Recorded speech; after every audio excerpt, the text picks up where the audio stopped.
if I lay down and I play dead and I stay dead, maybe you'll get sick of being the monster out of my head, under my bed. Think you're something out of my mind. Oke, kembali lagi di So Jadi Pandit. Jadi seperti biasa, weekend sudah lewat. Saatnya gue untuk melakukan review pertandingan-pertandingan seru yang kemarin berlangsung. Ya kecuali Manchester United karena gue sudah bahas di video sebelumnya. Oke, jadi kita mulai dulu dari Chelsea. Chelsea menang 2-1 lawan Leicester. Menangnya itu kalau menurut gue juga ada ya termasuk ugly win lah, karena mereka mendapatkan kartu merah ya, Gallagher di menit ke-20-an 28. Ya secara formasi mereka tetap memainkan formasi yang sama, yaitu 3 back dengan Chalobah, Thiago Silva, Reece James, Loftus-Cheek di kanan, Cucurella di kiri, Jorginho, Gallagher di tengah, di depan Mason Mount, Sterling, dan juga Havertz. Nah, yang menjadi permasalahan adalah mereka tidak jalan skemanya itu, bukan hanya di pertandingan kali ini, tapi dari pertandingan awal bahkan. Tidak jalan sama sekali, dapatlah kartu merah tersebut. Praktis, kalau gue boleh simpulkan, babak pertama it's a boring match. Untuk penonton netral, ya sangat membosankan justru di babak pertama. Tidak ada peluang sama sekali yang berbahaya dari kedua tim, bukan hanya dari Chelsea, ya dari kedua tim. Nah, masuk babak kedua, Aspi langsung masuk gantiin si siapa? Mason Mount. Ya untuk memperkuat lah. Ya Reece James lebih ditarik ke depan.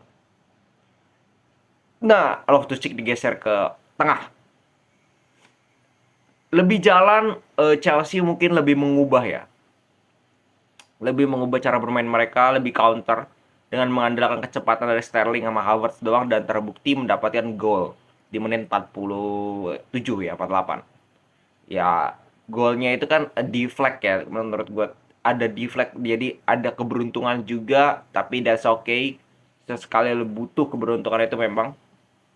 Terus dapat gol kedua lewat counter juga, Raheem Sterling lagi.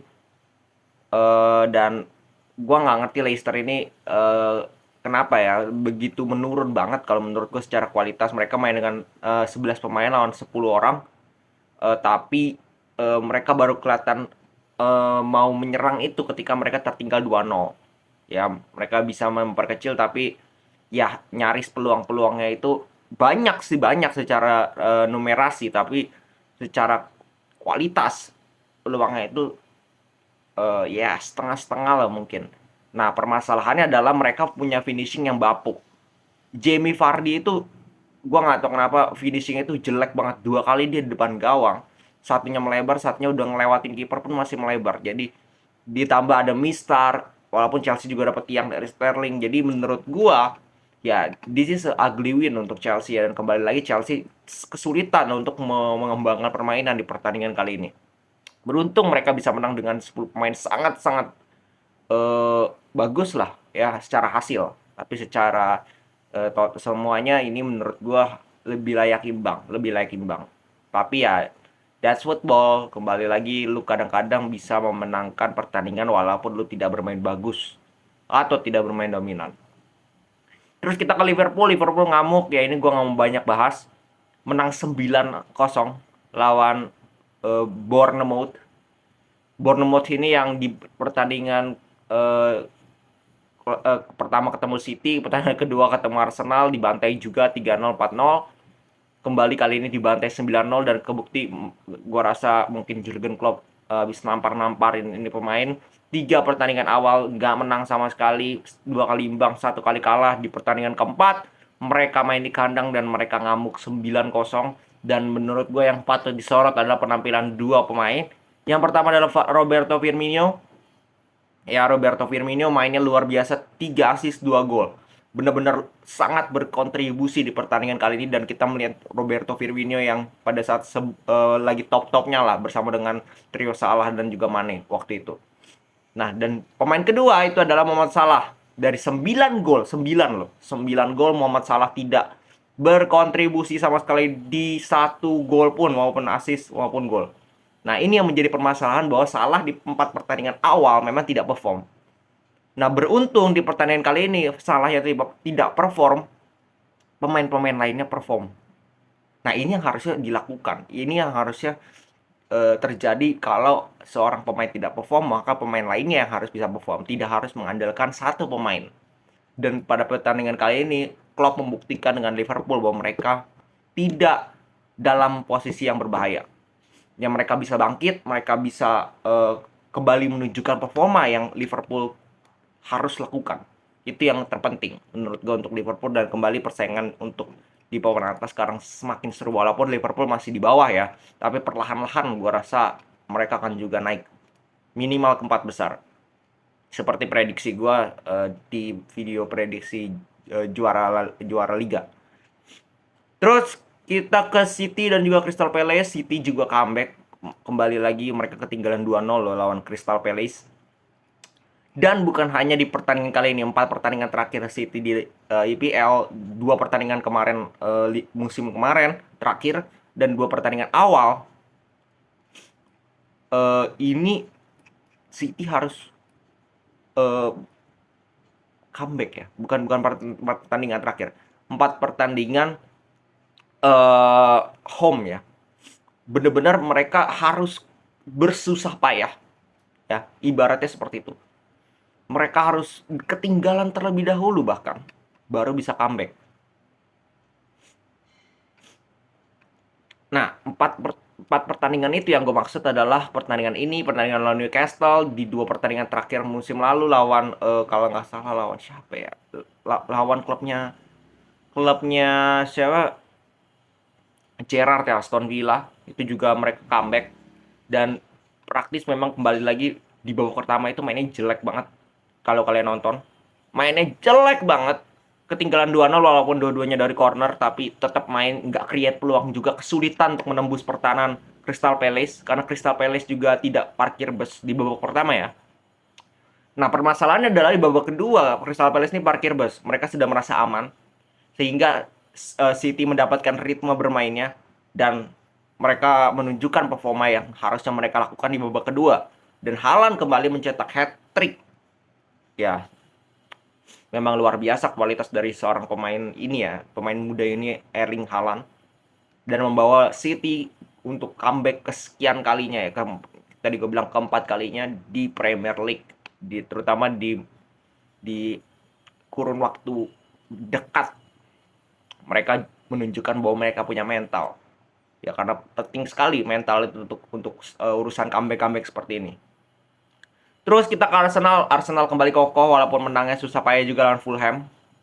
Golnya itu kan blundernya si Gabriel, tapi dia bisa cetak gol, dia bisa dia bisa tanggung jawab lah istilahnya itu, dan mereka bisa menang. Kembali lagi menangnya walaupun menang yang ya setengah ugly win, tetapi kembali lagi ini diperlukan untuk anak muda ini terus dalam performa yang luar biasa, dalam performa win streak, dan mereka sekarang benar-benar perfect ya, 12 poin, berada di peringkat 1, dan ini modal yang cukup bagus untuk menjalani season ini.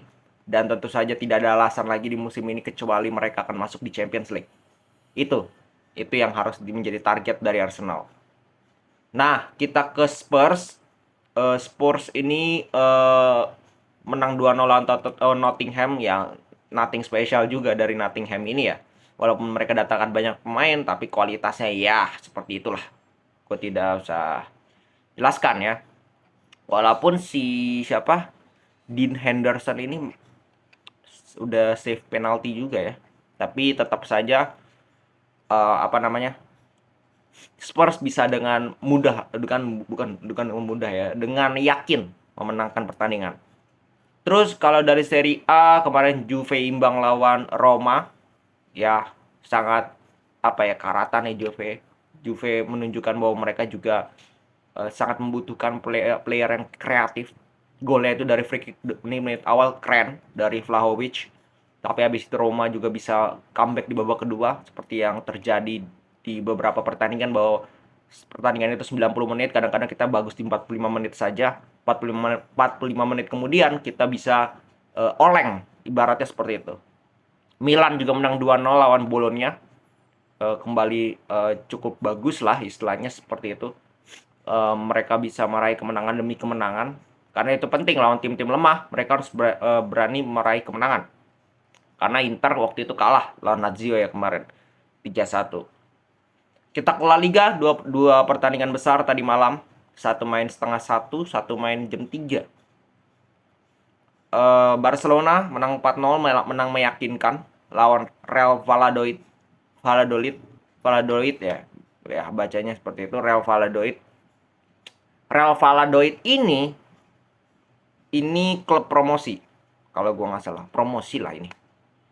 Ya, promosi. Dan Xavi menurunkan kembali lagi pemain-pemain yang itu aja sepertinya. Garcia masih main, Gavi masih main, Pedri masih main, Dembele, Rafinha. Cuman Konde dimainkan di back kanan. That's it. Dan kelihatan ya layak menang ya, secara kualitas, secara yes, overall gue tidak melihat ada yang membuat alasan Barcelona tidak menang ya, apalagi mainnya di kandang. Nah, kita balik ke Madrid. Kita lanjut ke Madrid. Madrid menang 1-3 lawan Espanyol. Ini pertandingan ketiga musim ini untuk Real Madrid, dan tiga-tiganya main di kandang lawan. Belum ada mainnya itu di Santiago Bernabeu. Cukup sial juga ya, dalam arti secara penyusunan jadwal Real Madrid sangat tidak diuntungkan. Gue nggak tahu kenapa mereka itu, mungkin ada alasan tertentu ya yang gue nggak tahu. Starting lineup, nah Real Madrid ini yang menarik itu mereka kebobolan 3 dari 3 pertandingan, 1-1-1, karena Ancelotti ini dari 3 pertandingan tidak pernah memakai fourth back yang sama, susunan pemain belakang yang sama, selalu dirotasi, selalu ada perubahan. Dan kembali di pertandingan kali ini Vazquez main di kanan, Militao, Rudiger, dan Alaba. Ya, nanti gue tunjukkan 3 pertandingan itu tidak ada yang sama susunan pemain belakangnya, jadi itu masih dicari-cari, atau mungkin selama musim ini itu akan selalu dirotasi, mungkin aja. Di tengah masih sama Kroos, Modric, Tchouaméni. Di depan Valverde, Benzema, dan juga Vinicius. Sedangkan Espanyol ya praktis tidak ada perubahan juga. Sergi Darder masih di tengah menjadi metronom, dan di depan ada Joselu. Gimana permainannya? Ya, babak pertama Madrid dapat gol cepat, itu yang membuat memang lebih tenang lah istilahnya, walaupun harus disamakan di menit 43, tapi secara permainan Madrid menguasai, tapi peluang di babak pertama itu lebih banyak Espanyol. Nah, ini yang mengkhawatirkan, di mana babak pertama Real Madrid itu selalu struggle di 3 pertandingan awal. Baru di pertandingan di babak kedua, masuknya Camavinga, masuknya Rodrigo terutama, itu benar-benar memberikan efek kepada permainan dari Real Madrid, bahwa mereka bisa lebih menguasai pertandingan, bisa lebih efektif, bisa lebih greget gitu serangannya, lebih mengancam, dan memang layak mendapatkan 2 gol terakhir, walaupun harus membuat fans Madrid ibaratnya itu deg-degan terlebih dahulu. Tapi kembali lagi, gol itu menurut gue tinggal tunggu waktu, karena mereka jauh lebih menguasai, jauh lebih menyerang ya. Walaupun Spanyol juga mendapatkan kalau nggak salah 1 peluang yang depan gawang itu yang masih di save oleh Courtois. Keren banget Courtois. Tapi cuman itu gitu. Yang lainnya mereka sporadis, mereka long ball mengincar counter attack, tapi mayoritas gagal. Sedangkan Real Madrid berusaha untuk membangun serangan dari bawah. Mereka bermain dengan kombinasi, akhirnya bisa mendapatkan gol dari crossing yang bagus sekali dari Rodrigo, yang dia sampai nyebrang ya, padahal dia sayap kanan. Ini perannya benar-benar mobile. Benzema kembali lagi bisa mencetak gol di menit terakhir.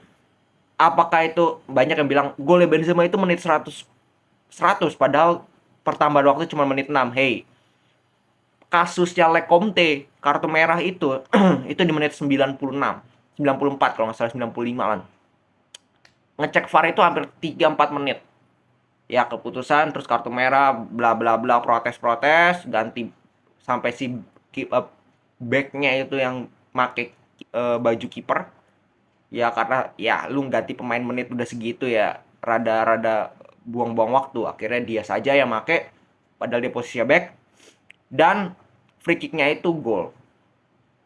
Ya, that's it. Gol yang mudah ya terbilang, karena kipernya ini benar-benar siapa back yang jadi kiper ini ya istilahnya dia cuman menggantikan, padahal secara kualitas nggak layak jadi kiper, nggak bisa lah jadi kiper lah, beda. Jadi kembali kemenangan dari dua tim Barcelona dan Real Madrid bagus karena mereka butuh kemenangan-kemenangan itu. Untuk sementara Real Madrid di peringkat 1, Barcelona di peringkat 3. Jadi kembali lagi kita akan melihat dua tim ini bersaing dengan ketat, tidak seperti musim lalu. Itu gua rasa seperti itu yang akan terjadi di musim ini. Oke, segitu dulu review dari gua. Salam sepak bola.